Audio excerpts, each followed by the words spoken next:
Boa noite a todos, a paz do Senhor Jesus.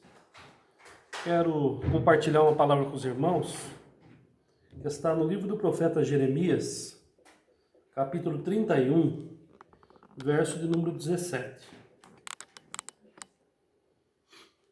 Jeremias 31, verso 17. Quero que você preste muita atenção na palavra hoje, que é algo diferente que eu queria falar para os irmãos. Toda vez nós ficamos falando sobre, E algo que Deus tenha colocado no meu coração nessa madrugada, eu levantei para orar esses dias e que você preste muita atenção no que vai ser falado agora. Jeremias 31, verso 17. Por isso, a esperança para o seu futuro, declara o Senhor. Seus filhos voltarão para a sua pátria. Amém? Senhor, nosso Deus e Pai, em nome do Teu Filho, Senhor, abençoa cada vida que está ouvindo, que vai ouvir, Senhor, essa palavra. Alcança cada coração, que eu diminua, mas o Teu Espírito Santo que está em minha vida cresça e fale, Pai amado, a Tua amada igreja, a todos que estão ouvindo nesse momento, e toda a honra e glória sejam destinadas ao Senhor, o nosso único e verdadeiro Deus. Amém. Glória a Deus, irmãos. Meus amados, eu queria fazer uma pergunta para você, que o Senhor fez para mim, dizendo assim: o que te preocupa? O que deixa você preocupado? E eu parei um pouco para pensar, o que pode me deixar preocupado? Quando nós lemos ali no livro de Mateus, a palavra do Senhor diz assim: o que te deixa preocupado? É o dia de amanhã? É a comida, o que beber, o que se vestir? É seu trabalho? São as preocupações? São contas a ser paga? Ou a enfermidade pode chegar na tua casa, alguém está enfermo, está doente, e você quer que recupere logo? O que é que está causando uma preocupação na tua vida? E eu fiquei pensando. E uma coisa que causa um pouco de preocupação, que eu fiquei pensando, irmãos, são vidas que eu amo, que eu conheço, que estão afastadas do Senhor. Talvez você tenha alguém na sua casa, pode ser teu esposo, a esposa teu marido que está afastado, os pais têm algum filho que está afastado, alguém que esteja afastado dos caminhos de Deus, num momento tão difícil como esse, no momento do qual que nós sabemos que Jesus ele está às portas, E a minha preocupação é mais a respeito disso. Eu queria que você prestasse muita atenção, porque quando eu abri para ler esse texto, eu ouvi um testemunho de uma mulher chamada Shirley Pope White. Ela é americana, uma pregadora da palavra, uma missionária muito conhecida. E ela disse assim no texto dela: eu sempre agonizo por causa do relacionamento dos meus filhos com o Senhor. Olha um pouco que trazia agonia ao coração dessa mãe, que era o relacionamento dos filhos dela com o Senhor. Estão lembrados da vida de Jó, Lá no Antigo Testamento, Jó, ele sacrificava ali todo dia ao Senhor, com medo que os filhos dele ali se abandonassem o Senhor, deixassem o Senhor. Então Jó fazia isso direto.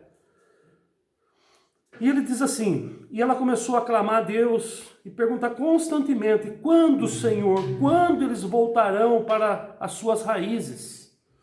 A própria Bíblia, irmãos, ela diz que nós não somos cidadãos desse mundo. A própria Bíblia fala no Novo Testamento que nós somos cidadãos do céu, que a nossa pátria não é desse mundo, que a nossa pátria é no céu.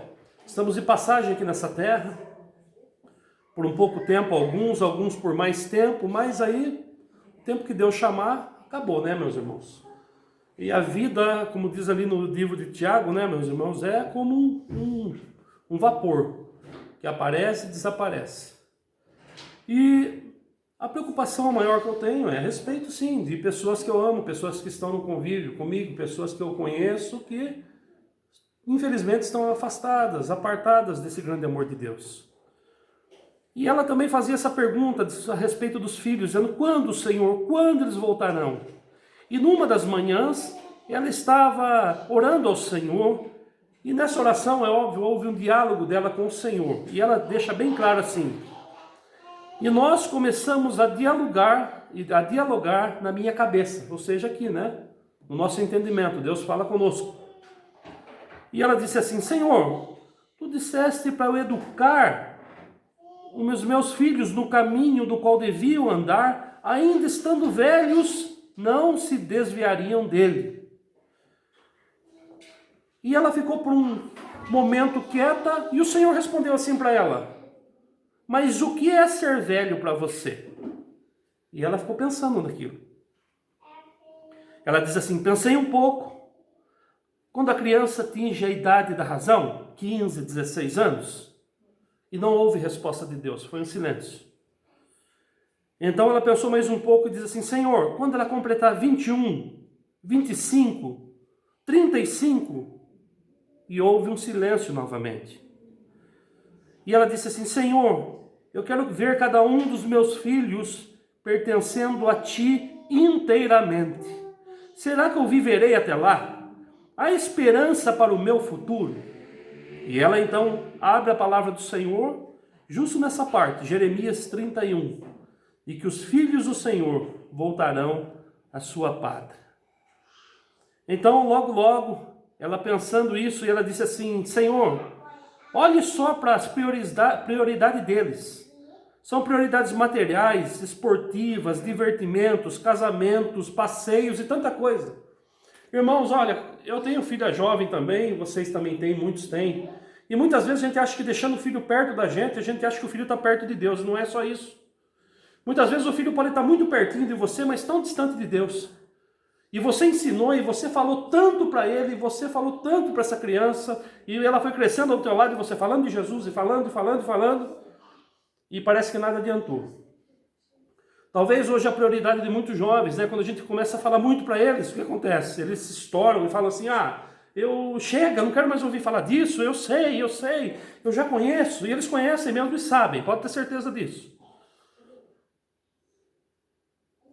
E ela, da mesma forma, irmãos, ela diz assim, ela começa a falar sobre prioridades. E o jovem tem prioridade, ele fala assim: eu vou casar, eu vou me formar, eu preciso ser reconhecido, profissionalmente, eu preciso ter um cargo assim, eu preciso de um emprego, eu preciso de tanta coisa.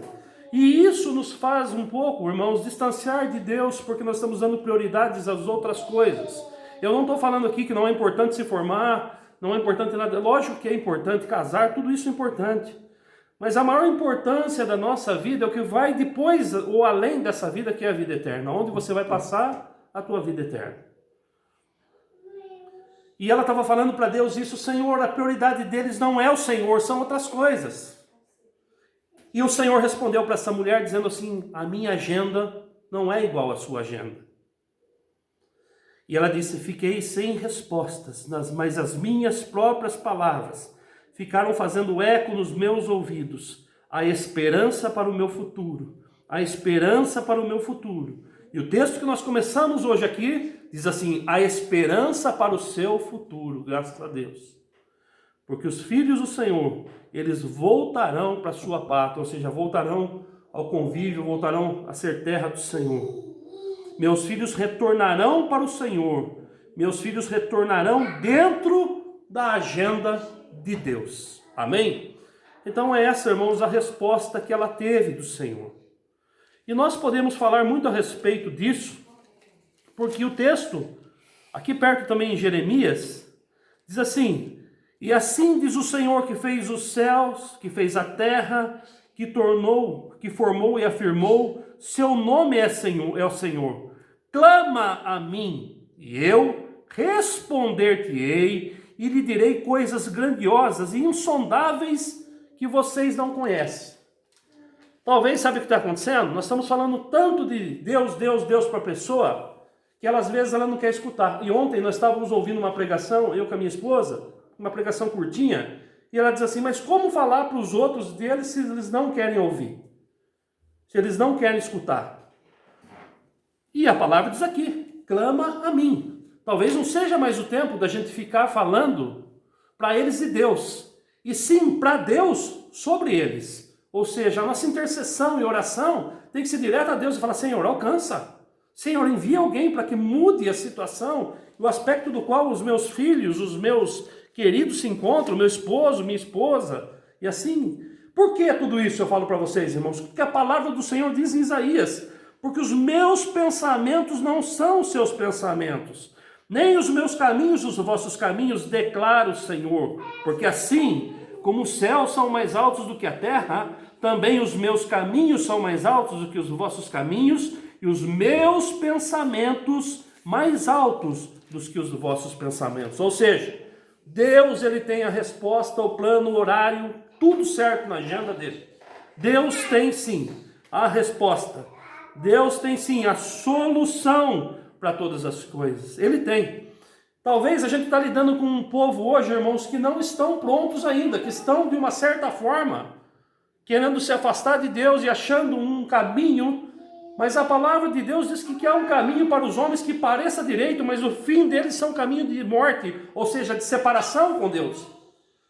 Mas existe um caminho verdadeiro e único que é o caminho que Jesus disse, falou assim: eu sou o caminho, a verdade e a vida, e ninguém vem ao Pai senão por mim.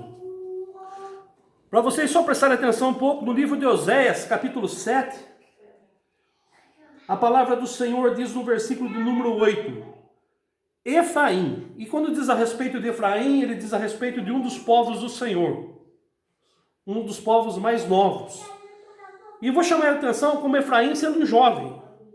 Diz assim: Efraim mistura-se com as nações. Olha só.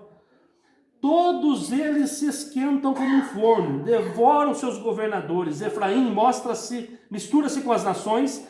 Efraim é um pão que ainda não foi virado. O que Deus quer dizer a respeito de Efraim, que é um pão que não foi virado? Quando você colocava o pão no forno, você precisava pegar uma pá, colocar embaixo do pão como um pizzaiolo, tá? E tá virando aquela massa para que ao mesmo tempo ele vá ali ficando pronto. E o Senhor disse que de uma parte Efraim já estava queimado pelo fogo e da outra parte ele estava cru. Então hoje nós estamos lidando com um monte de situações que talvez até a gente falando assim: Senhor, mas é o tempo do Senhor alcançar, é o tempo disso. E ele está cru ainda na presença do Senhor.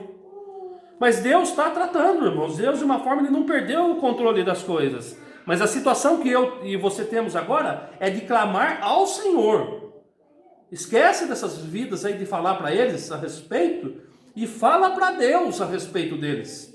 Fala para o Senhor: Senhor, alcança os meus filhos. Senhor, alcança meu esposo. Senhor, alcança minha esposa. Senhor, alcança meu tio. Senhor, alcança o meu pai. Alcança o meu patrão que está lá no serviço, Senhor. Alcança essas vidas, Pai amado. Não adianta você chegar lá para o teu patrão, querer que ele abra a boca e você vai enfiar o evangelho pela boca dele, ou abrir a cabeça para que você enfie a Bíblia ali dentro, não vai adiantar.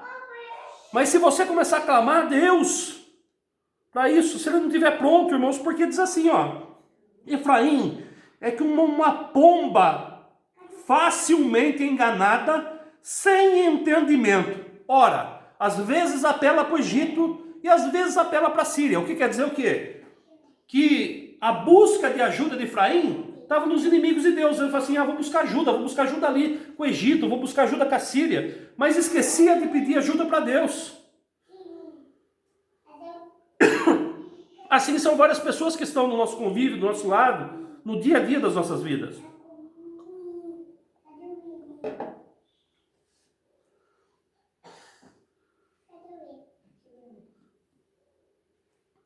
Nós temos que ver, meus irmãos, que tudo é estratégia de Deus para a gente alcançar as vidas. E Deus está dando estratégia para nós, como pais, estratégia para nós, meus irmãos, para estar falando com os nossos filhos.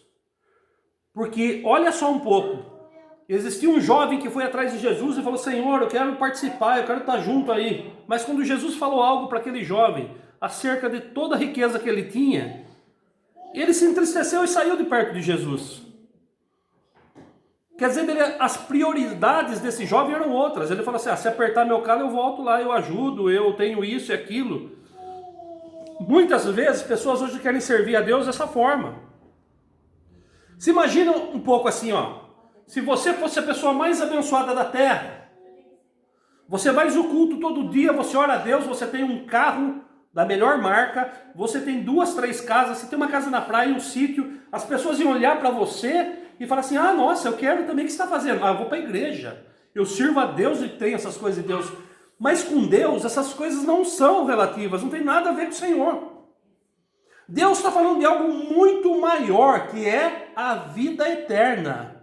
O que foi que o presbítero terminou o Salmo de número 23? E habitarei com o Senhor todos os dias, ou seja, eternamente no céu. Essa é a vontade de Deus para a minha vida e a tua vida. Essa é a vontade de Deus para alcançar a nossa casa. Essa é a vontade de Deus, que nós todos estejamos lá com Ele, meus irmãos. Essas pessoas que estão afastadas de Deus, sim, tem. Vamos orar, vamos interceder, vamos lutar por elas. Irmãos, o reino dos céus, ele ganha força por oração, por intercessão. É ganho, meus irmãos, ali com o joelho no chão. É ganho, meus irmãos, buscando a palavra de Deus. Em todo o tempo orando, intercedendo e crendo que o Senhor vai fazer o melhor por nós.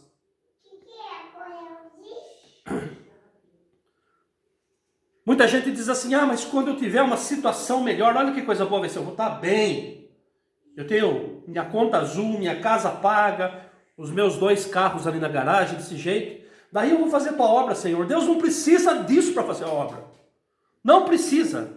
Vou dizer para você uma coisa, Deus usou das pessoas mais humildes da face da terra para alcançar pessoas. Ele nunca prometeu para Pedro, Pedro, deixa a tua rede, que vai acontecer assim, assim. Não falou nada disso. A palavra diz que no mesmo instante que Jesus falou para ele, você não vai ser mais pescador de peixe. A partir de agora você vai ser pescador de vidas, de homens. No mesmo instante ele abandonou as redes. Abandone as tuas ideias, irmãos. Vis e desprezíveis. Você está pensando tanta coisa. Mas eu não... Isso e aquilo. Para servir a Deus, será que eu preciso de tudo isso mesmo? A palavra diz assim, em lugar da tua vergonha que você sofreu, o meu povo receberá uma porção dobrada. Ao invés da humilhação, se regozijará em sua herança. Qual é a herança minha e sua? O céu, a eternidade na presença do Senhor. João capítulo 17, que Jesus falou, meus irmãos. Pai, é do meu desejo que eles estejam onde eu estiver, para que vejam a minha glória. Já pensou de você estar no céu vendo a glória de Jesus, irmãos? Face a face com o Cordeiro de Deus que morreu no teu lugar? Vale mais do que tudo. Vale mais do que o mundo todo. Vale mais do que todas as coisas que existem aqui. E ele disse assim, seus descendentes, olha só, regozijará na sua herança, pois herdará uma porção dupla em sua terra e terá alegria eterna. Nessa terra aqui eu vou ter alegria eterna? É óbvio que não. Jesus falou que você vai ter aflição. Mas qual é a terra que eu e você somos cidadãos? Não está aqui. Não está nesse mundo. Está em outro lugar. E diz assim, e lá você terá a alegria eterna. Aqui você tem eternidade nesse mundo? Não tem também. Mas lá você tem eternidade, eternidade, eternidade, dia após dia, na presença do Senhor. Os seus descendentes serão conhecidos entre as nações, sua prole entre os povos. Todos os que virem reconhecerão que os seus descendentes serão um povo abençoado pelo Senhor. Irmãos, ser abençoado por Deus. Eu não preciso mais nada para a minha vida. Abençoado pelo Senhor. Todos vocês conhecem a história do filho pródigo lá em Lucas capítulo 15. E aquele pai ali, eu creio que todo dia esperando a volta do filho, irmãos. Ele não desiste. Ele, Deus, não desiste de você. Deus não desiste, irmãos, dessas vidas que nós colocamos todos os dias em oração. Talvez você está clamando aí pelo teu filho nesse momento que está nas drogas. Você está clamando pelo teu seu esposo que está na bebida. Clamando por alguém que está ali numa situação afastado de Deus. Quero dizer que Deus, Ele ouve a tua oração e o teu clamor. A palavra diz que aquele homem esperava, o pai esperava o filho à volta, e quando o filho volta, reconhece e fala, vou voltar para minha casa, eu vou voltar para o meu lar. A palavra diz que o pai disse assim aos seus servos, depressa, depressa, tragam a melhor roupa. Olha só, sabe a roupa que você tem e que eu tenho? Não é essa que eu estou usando agora, chamada vestes de salvação. Nós temos vestes de salvação hoje, algo que você não enxerga, é espiritual. Calçados os seus pés foram também uma sandália nova. O Senhor, Ele calça os nossos pés, meus irmãos, na preparação do Evangelho da Paz. Sabe o que Ele está dizendo? Eu vou usar da tua vida, eu vou usar do teu testemunho, para você anunciar entre as nações que eu sou o Senhor. E tem mais uma coisa, aquele filho também recebe um anel na mão. E esse anel significa a verdadeira aliança entre nós e Deus, que foi estabelecida através de Jesus Cristo. E o pai disse assim: e agora, matem o meu novilho mais gordo, o melhor, e vamos fazer uma grande festa. Porque o meu filho estava morto e voltou à vida, estava perdido e foi achado. E a palavra do Senhor diz que há grande festa no céu quando isso acontece. Quando um se volta, quando um novamente retorna à casa de Deus. Eu creio, meus irmãos, que Ele pode todas as coisas e nós podemos todas as coisas naquele Senhor do impossível, porque Ele tem fortalecido as nossas vidas a cada dia. Eu sei que tenho a certeza absoluta que vocês que estão me vendo nesse momento, tem alguém que você conhece, ou você mesmo, ou talvez alguém que você está orando e buscando para que ele volte aos caminhos do Senhor. Você tem a certeza que Deus ouve a tua oração? Clama a mim e responder-te-ei. Deus está dizendo, clama a mim e eu vou te responder. Você não fica sem resposta quando você busca a presença do Senhor. Ao Senhor, meus irmãos, toda a honra e toda a glória, em nome de Jesus. Essa palavra para o dia de hoje, para esse domingo. Deus abençoe muito a tua vida. Quero nesse momento chamar o nosso irmão Mike. Não desliga, porque nós vamos orar depois, interceder por cada casa, tá? Então não desliga, que eu quero interceder por cada lar, por cada casa, para que nós temos a certeza, né, meus, que o Senhor, Ele está conosco em todo o tempo. Deus abençoe a tua vida.